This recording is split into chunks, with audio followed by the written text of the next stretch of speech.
Magandang gabi sa inyong lahat. Ako nga pala si Mang Rolly.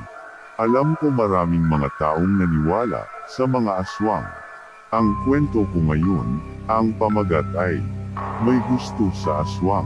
Isang binatang may gusto sa isang magandang babae, pero hindi niya alam ng binata na may lahing aswang ang babae. Pakinggan ninyo ang kwento na hanggang matapos, at huwag kalimutang mag-subscribe para sa pagsuporta sa channel ko, at ipagpatuloy ko ang pagkwento ng mga aswang at kababalaghan.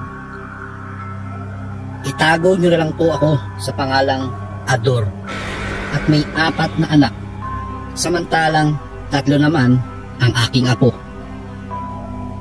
Nangyari po itong aking kahilahilakbot na karanasan nung ako'y 17 taong gulang pa lamang noon. Naalala ko pa noong kabinataan ko ay madalas kaming dumayo sa kabahayan ng aming mga kaklase. Minsan, dahil may pagkaloko-loko rin ako noon, ay nagawa ko ring magsinungaling sa aking mga magulang.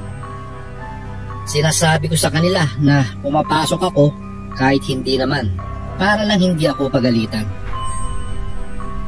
Maaga rin akong natutong mag-inom ng alak. Bali nasa ika-4 na antas ng sekundarya na po ako noon. May mga pagkakataon pang umaga pa lang ay inuumpisahan namin mag-inom hanggang makatulog na kami sa mesa at hapon na kung magising kami. Bali, 4 po kaming magkakabarkad na maagang nahilig sa alak. Hanggang sa dumating ang isang araw, may nakilala akong isang dalaga. Isa siyang dayo, bagong lipat sa aming eskwelahan. Sadyang napakaganda ng dalagang ito. Lahat ng binatilo sa aming paaralan ay nagkakagusto sa kanya. Kung sino-sinong lalaki ang lumalapit sa babaeng iyon upang makipagkilala sa kanya. Samantalang ako naman ay nahihiyang lumapit at magpakilala sa kanya. Siya si Norma. Tubong Bacolod daw siya, sabi ng aking kaibigan na kumausap sa kanya. Nang marinig ko ang kanyang pangalan, ay may naramdaman akong kakaiba. Napakagaan ng dating ng pangalan pa lang niya sa akin. Kinausap ako ng aking kaibigan na si Toto. Ador, halika. Ayun si Norma, ipapakilala kita. Pag-aanyayang sabi ni Toto sa akin. At kahit ako'y nahihiya, ay pinilit ko na lang lumapit sa kanya. Magandang araw, Binibini. Ako nga pala si Ador. Nais ko lang makipagkilala sa'yo kung iyong mamarapatin. Nahihiyang wika ako sa kanya. Agad naman siyang tumugon sa akin ng, oo naman, bakit hindi? Mukhang mabait ka naman, Ador. Ako nga pala si Norma. Malambing niyang tugon sa akin. Nakipagkamayan ako sa kanya at nagawa ko ng titigan ng napakaamo niyang mukha. Muling nagsalita si Norma sa amin ni Toto at sinabi niyang may munti silang lugawan sa kanilang bahay mismo. Kaya niyaya niya kaming magpunta doon kung kailan namin maisipan at siya daw mismo ang maghahain sa amin. Dagdag pa niya na tiyak na magugustuhan daw namin ang kanilang panindang lugaw. Kahit wala daw itong sahog gaano, ay maraming tao daw ang nasasarapan dito. Karamihan daw sa mga kumakain sa kanilang lugawan ay mga trabahador sa tubuhan. Dumaraan daw ang mga ito sa kanila bago lumubog ang araw upang magmerienda at magpahinga. Oo, sige Norma. Walang problema. Pupunta kami ni Ador pag may bakante kaming oras. Wikang sabi ni Toto sa kanya. Sabay apak pa sa aking paa. Senyales upang sumang-ayon ako sa kanya. Aray! Oo, Norma, oo. Papasyal kami ni Toto sa inyo. Pangako yan. Tugon ko naman sa makulit kong kaibigan na si Toto. Pagkatapos ng aming pag-uusap, ay masaya akong umuwi. Pakanta-kanta pa nga ako nun. Lagi kaming magkasabay ni Toto sa aming pag-uwi galing eskwela. Magkatabi lang kasi ang bahay namin. Yung iba ko namang kaibigan ay medyo malayo ang kanilang tirahan. Kaya sa paaralan na lang talaga kami nakikita-kita. Sa aming paglalakad ni Toto sa daan ay may narinig kaming mga kaluskos sa kakahuyan. Parang may nilalang na sumusunod sa amin. Bahagya kaming napahinto ni Toto. Sinilip namin sa kasukalan ng kakahuyan kung ano ba yung parang kaluskos na sumasabay sa aming paglalakad. Nung akmang papasok ako sa masukal na kakahuyan, ay inawat ako ni Toto. "Hoy, Ador, ano ka ba? Hayaan mo na yan. Baka aso yan. O kaya kung anong hayop lang yan." Parang hindi eh. Parang may nakita akong tao na nakatayo sa banda roon. Napalingat-tingin nga lang ako sa'yo, tapos biglang nawala. Tugon ko sa kanya. Muli kong hinanap ang taong aking nahagip tingin nang biglang may nakita akong isang nilalang na nakakatakot ang anyo. Malalaki at bilog ang mga mata nito. Mahaba ang buhok. Maitim ang balat na kulubot at may hawak itong sariwang karne sa kanyang kaliwang kamay. Nakatitig ito sa akin at biglangang kinagat ang sariwang karne na kanyang hawak. Napabalikbas ako nang humakbang ito dahan-dahan sa akin. Matali-talisod akong tumakbo patungo kay Toto. "Toto, may impakong halimaw doon. Aswang yata yun. Sobrang pangit ng mukha. Nakakatakot." Tumakbo kaming sabay. Halos wala ng tao sa daan. Palubog na kasi ang araw nun. Lalo pa kaming napakaripas ng takbo nang makita namin sumilip ito bahagya sa isang malaking puno sa kakahuyan. Diyos mio, mahabagin. Ano itong aming nakitang nilalang na nakakahilakbot ang hitsura? Sabi ko sa isip ko habang kami ay tumatakbo. Buti na lang at hindi kami hinabol ng aswang o halimaw na iyon. Pero sa aking nakita, talagang aswang. Sigurado ako. Nakarating kami ni Toto sa aming tahanan. Sabay namin ikinuwento ang aming nakitang aswang sa gilid ng daan. Ngunit ayaw maniwala ng aming mga magulang. Baka nakainom lang daw kami dahil medyo amoy alak pa kami noon ni Toto. Uminom kasi kami ng isang boteng alak bago kami naglakad pa uwi. Wala kaming magawa nun. Talagang ayaw kaming paniwalaan ng aming mga magulang. Simula noon ay nagdesisyon kami ni Toto na hindi na magpapahuli sa pag-uwi sa daan. Lagi na kaming sumasabay sa mga kapwa naming estudyante. Nang sa ganon ay maibsan naming dalawa ang aming takot sa nakita naming aswang. Sinubukan din naming sabihin iyon sa dalawa pa naming kaibigan na sina Tirso at Prado. Ngunit ayaw din nilang maniwala sa amin. Kinukutya at pinagtatawanan lang kami ng mga ito. Dagdag pa nila huwag daw namin silang takutin dahil hindi daw sila marunong matakot kahit pa makita nila ang sinasabi naming aswang. Lumipas at nagpatuloy pa ang ilang araw. Niyaya kami ni Norma sa kanilang tahanan. At dahil nga nakapangako kami ni Toto na papasyal kami sa kanila, ay hindi namin ito natanggihan. Niyaya pa namin ang iba ko pang kaibigan. Bale, 4 kaming pumunta sa bahay nila Norma. Kasama namin si Tirso, si Prado, Toto at syempre ako. Napagkasunduan namin na papasyal kami sa bahay nila Norma sa araw ng Sabado at sa eskwela kami makikita-kita. Dumating ang araw na iyon. Nagkita-kita kaming lahat sa eskwelahan at sinundo nga kami ni Norma. Nilakad lang namin iyon dahil medyo may kalapitan lang naman ang bahay nila. Nang makarating kami sa bahay nila ay napansin naming na mangilan-ngilan lamang ang nakatirik na bahay sa lugar nila Norma. Kaya nagtataka ako na sinabi niya na madalas daw puntahan ang lugawan nila. Isip-isip ko o anong kikitain nila sa maliit na baryong iyon kung sila-sila din ang kumakain sa lugawan nila Norma. Kaya naman tinanong ko sa kanya kung hindi ba sila nalulugi sa pagtitinda ng lugaw sa kanilang lugar.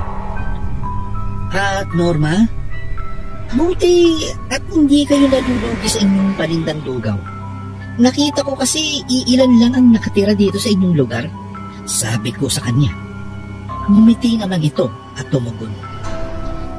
May napapadaan ng mga taga-ibang baryo dito para bisitahin ang pananim nilang tubuhan.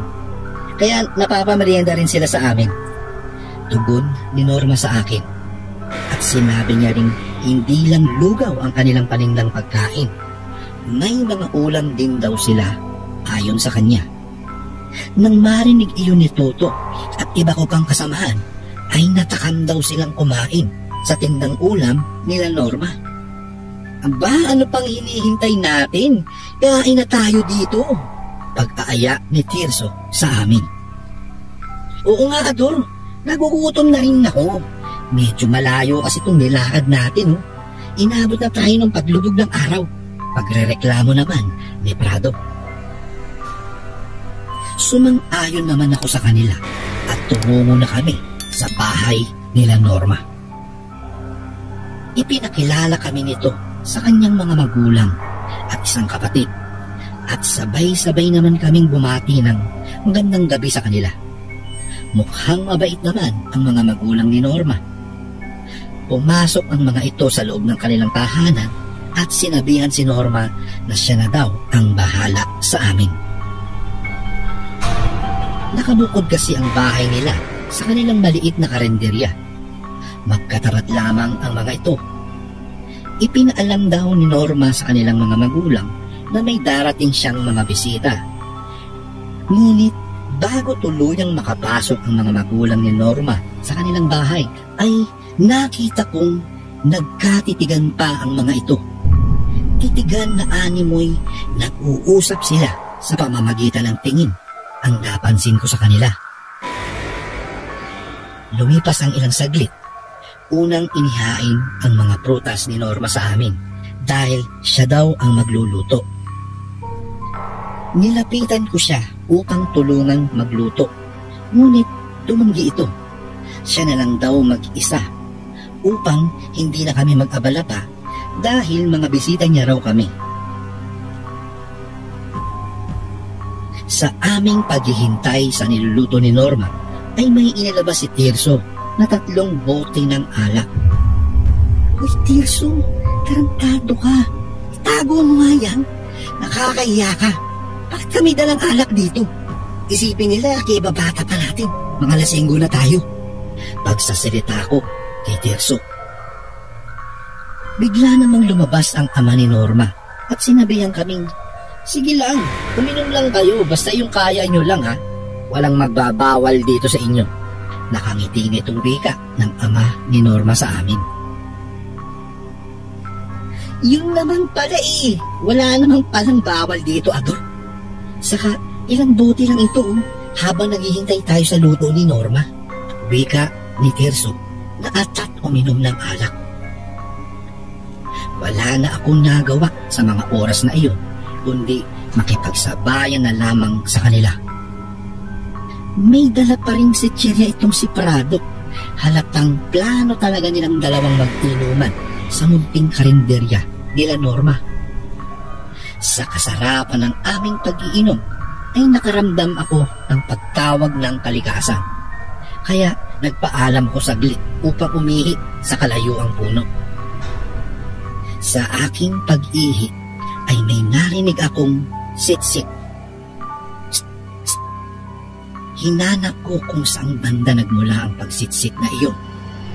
May naulinagan akong lalaki na sumaysay niya sa akin upang lumapit ako sa kanya.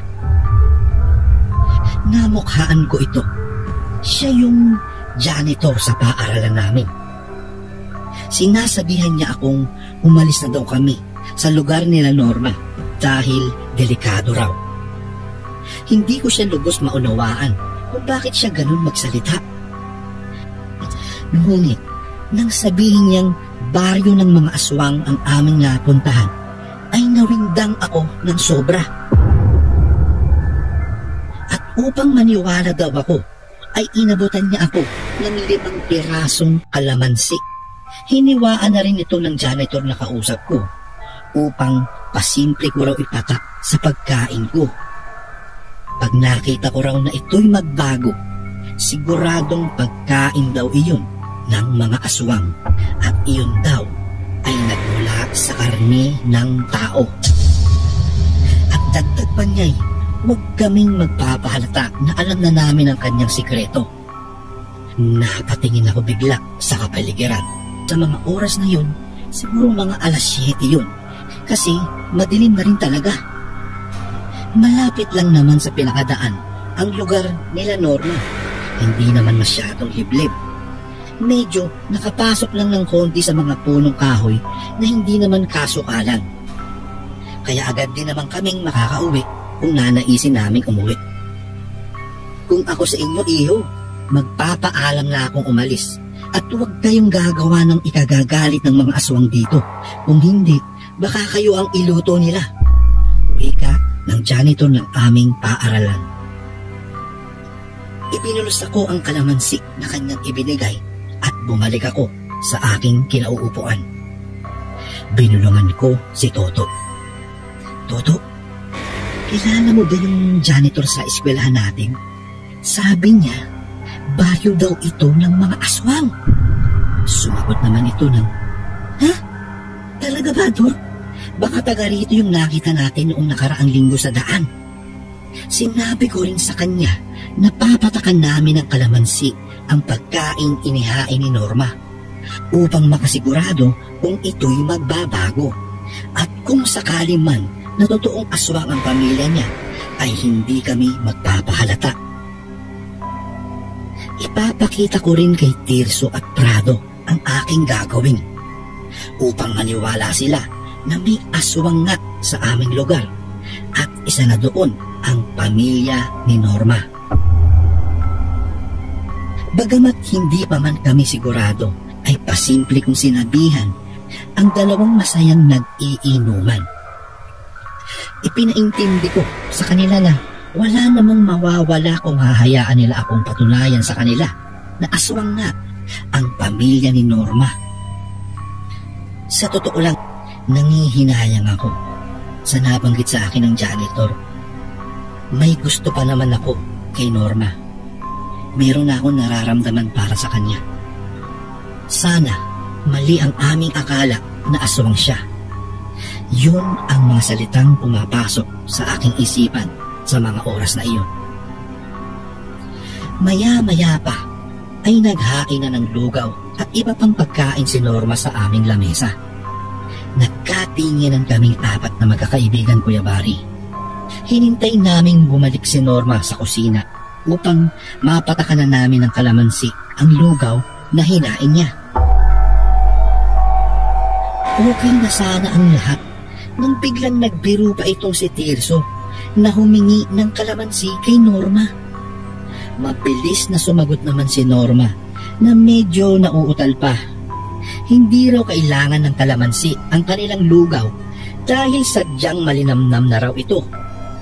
Dagdag pa niya ay may allergy daw ang kanyang ina sa amoy ng kalamansi, kaya wala silang kalamansi sa kanilang kusina. Buti na lang at ngumiti pa rin ito at muling bumalik sa kusina. Nagpaalam itong kukunin ang prutas na panghimagas. Tarantado ka talaga, Tirso. Bakit mo biniro ng gano'n si Norma? Paano kung mahalata niya tayo? Baka tayo ang katayan dito. Bobo ka talaga. Hindi ka talaga nag-iisip. Naiinis na wika ako sa kanya habang nagpipigil sa inis. Gusto ko nga siyang batukan. Bago ko po ipagpatuloy ang kwentong ito ay may request sana ako sa subscribe button namin. Malaking tulong po ito sa amin upang mapagpatuloy pa namin ang mas marami pang magagandang kwento. Salamat sa pag-subscribe mo. Ilang saglit lang, kinuha ko ang isang mangkok na lugaw na inihain ni Norma. Tumingin muna ako sa paligid. Baka may nakatingin na ibang tao.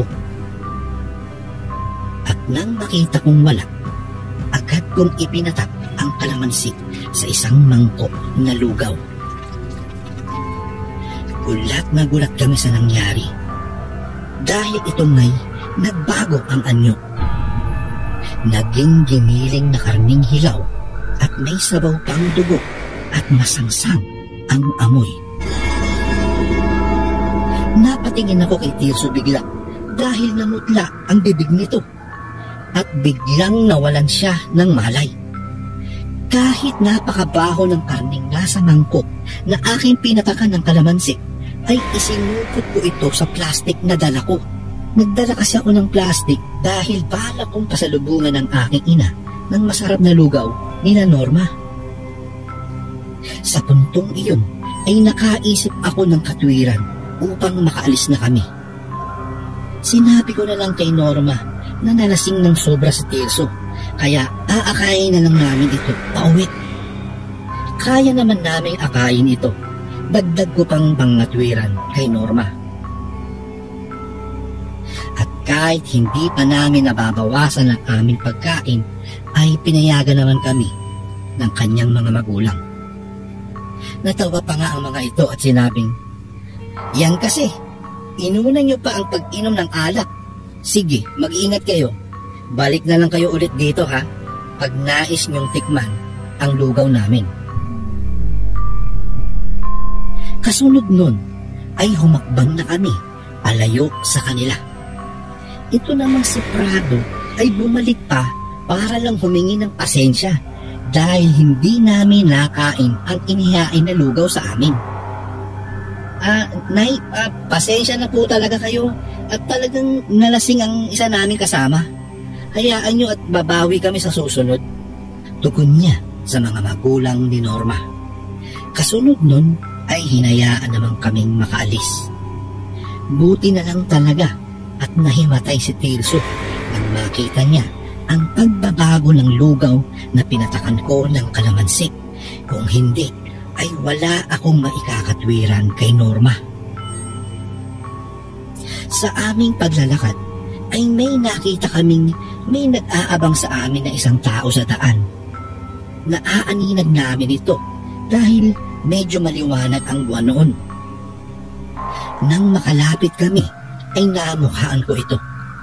Siya pa rin yung janitor na kumausap sa akin kanina. Dala niya ang kanyang kalabaw na may kariton, kaya pinasakay niya kami agad at inihatid sa aming mga tahanan. Laking pasasalamat ko na lang sa aming janitor dahil sa kanya ay naiwasan naming makakain ng pagkain ng aswang. Nang kami maihatid niya, ay may sinabi siya sa amin na iwasan na naming magpunta sa lugar nila Norma dahil nagpaplano na daw ang isang grupo ng manlulupig ng aswang na salakayin ang lugar nila Norma. Nung sinabi iyon ng aming janitor, ay bigla kong naisip si Norma. Napaisip ako dahil hindi ko naman ramdam na masama siyang nilalang. Hindi ko lang alam pero bigla akong nag-alala sa kanya. Kaya hindi ko naiwasang tanungin ang janitor namin na kailangan ba talagang pag-aswang ang isang tao ay lulupigin silang lahat? Sumagot naman ito na simula nang magpatayo daw ng bahay ang pamilya ni Norma sa lugar na iyon, ay madalas na may napapabalitang nawawalang tao sa ibang baryo. Kaya ito'y kanilang minanmanan at natsyempohan daw nila ang ama mismo ni Norma na may dalang taong walang buhay sa loob ng kanilang bahay. Sinundan daw kasi nila ang malaking paniki na sinlaki ng tao. Nakita daw nila itong dumapo malapit sa bahay nila Norma. Kaya nilapitan nila ito ng maingat. At iyon nga, kitang-kita nila ang ama ni Norma na nagpalit ng anyo. sabay hinatak ang taong nabiktima niya papasok ng bahay. Nang marinig ko iyon, ay labis talaga akong nangilabot. Muling nagpasalamat ako sa kanya sa paghatid sa amin ni Tirso. Si Tirso naman ay pinatulog ko muna sa aming bahay. Kinabukasan ay nagpasya akong bumalik kila Norma. Buo na ang loob ko at di ko hahayaang mapaslang ang pamilya ng babaeng aking minahal na. Alam ko pong mali, ngunit mas nananaig po ang pagmamahal ko sa kanya. Nais ko lamang bigyan sila ng babala upang sila ay makalikas na. Alam ko pong mali ito, ngunit ako po'y nakapagpasya na. Kinahapunan ay mabilis akong tumungo kila Norma. Habang ako'y naglalakad, ay nakaramdam ako ng hilabot sapagkat tila may humahaplos sa aking batok. Parang may nakasunod o nagmamasid sa akin. Di ko po yun pinansin at ako'y nagpatuloy sa aking paglalakad. Di nagtagal ay nakarating na ako kila Norma. Malayo pa lang ay natanong kong nakangiti na ito sa akin. Samantalang ang kanyang ina ay nakita ko sa may bintana na nakatingin din sa akin. Nilapitan ko si Norma at niyayang umupo muna upang makapag-usap. Ipinadama ko na importante ang aking sasabihin. Ako po'y nagtapat na at inilahad ko sa kanya ang nararamdaman ko para sa kanya. At siya na may napangiti at tila nagustuhan ang aking sinabi. Hinawakan ko ang kanyang kamay at muli kong sinambit na di ko siya iiwan kahit kailan. Ngunit kailangan niyang malaman ang isang bagay. Nagtaka ito sa aking sinambit. Napakunot noo ito.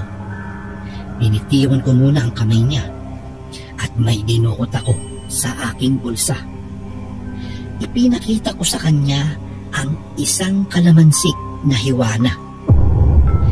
Siya ay napaatras sa kanyang nakita. Nagimbal at nanlaki ang mga mata niya at tila nagbago ang timpla ng kanyang pakiramdam. Maya-maya'y naramdaman kong katabi ko na pala pati ang kanyang ina. Ako'y lumuhod sa harap nila at humingi ng pag-uunawa. Binanggit ko na alam ko na ang kanilang lihim na itinatago. Binanggit ko rin na may planong atakihin sila ng taong bayan upang sugpuin na ang lahi nila. Ako'y nakiusap sa kanila upang lumisan na at huwag nang bumalik pa sa lugar na iyon upang maisalba nila ang kanilang buhay. Ngunit ako'y nabigo sa aking hiling at sinampal ako agad ng kanyang ina. Napahandusay ako sa lupa ko. Paglingon ko ay nagimbal ako sa aking nasilayan. Nakita kong biglang nagbago ang anyo ng kanyang ina. Naging isang malaking aso ito at tila galit na galit ito sa akin. Agad hinawakan at inawat ni Norma ang kanyang ina at ako'y sinigawan. Ador, tumakas ka na. Magmadali ka. Sa takot ko sa malaking maitim na nilalang, ay mabilis akong napatayo at dumistansya kaagad. Muling nagsalita si Norma habang hawak-hawak ang ina niya na naging malaking aso. Tumakbo ka na, Ador. Pakiusap hanggang kaya ko pang pigilan ang aking ina. Kaya't kahit ayaw kong layuan si Norma, ay napaatras na ako ng mabilis hanggang sa tumakbo na ako papalayo. Tumakbo ako ng mabilis upang di ako abutan ng malaking aso. Ngunit sa aking pagtakbo ay naramdaman kong tila may humahabol sa akin. Nilingon ko saglit ito at di ako nagkamali. Nakawala sa pagkakahawak ni Norma ang kanyang ina. Binoto ko na, Kuya Pari. Lahat ng lakas ko ay binomba ko na para makalayo pa ako ng mabuti.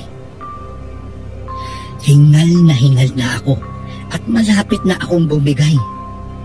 Naramdaman kong biglang may humatak sa buko at ako'y biglang natapa.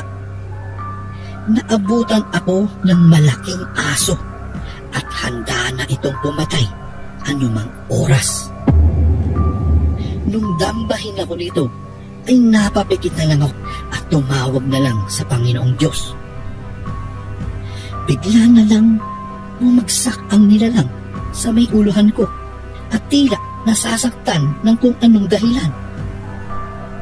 Pagmulat ko ng aking mga mata, nakita ko si Norma na naging malaking paniki na tila hawak-hawak ang buhok ng kanyang ina. Pinilit kong bumangon upang makalayo agad. At sa aking pagbangon, ay nakita kong paparating ang di mabilang na kalalakihan na patungo sa direksyon ko. May dalang mga sibat at kulok ito. Yung iba ay may dalang sulo at mga matatalas na armas. Di ko na nagawang sulyapan pa at ako'y nagpatuloy sa pagtakbo papalayo. Narinig ko na lang ang mga iyak at sigaw ng mag-ina sapagkat sila'y pinapatay sa pamamagitan ng pagsibat, pagtaga ng matatalas na gulok at sulo na tila sinusunog sila ng taong bayan. Tinagtad ng sibat ang kanilang mga katawan at nanatiling nakatusok iyon sa kanila. Saka sila sinunog ng buhay hanggang malagutan na sila ng hininga. Napaupo na lang ako, hapong-hapo at tuluyang napaluha sa nasaksihan kong pangyayari. Namatay na ang mag-ina. Patay na rin si Norma. Maya-maya'y naramdaman ko ang isang taong biglang umupo sa aking tabi. Siya yung janitor namin. At ako'y kanyang tinapik na lang sa balikat. Isang hudyat na pakikidalamhati niya sa nararamdaman ko. Wala na ang babaeng pinangarap ko sanang makasama sa habang buhay. Hindi naman ako nagsisisi sapagkat wala pa ring susugpo sa kasamaan, kundi ang kapangyarihan ng kabutihan. Hanggang dito na lang po, gumagalang Ador. Maraming salamat at kung gusto ninyong mga ganitong kwento, please huwag kalimutang mag-subscribe para updated kayo sa mga totoong kababalaghan.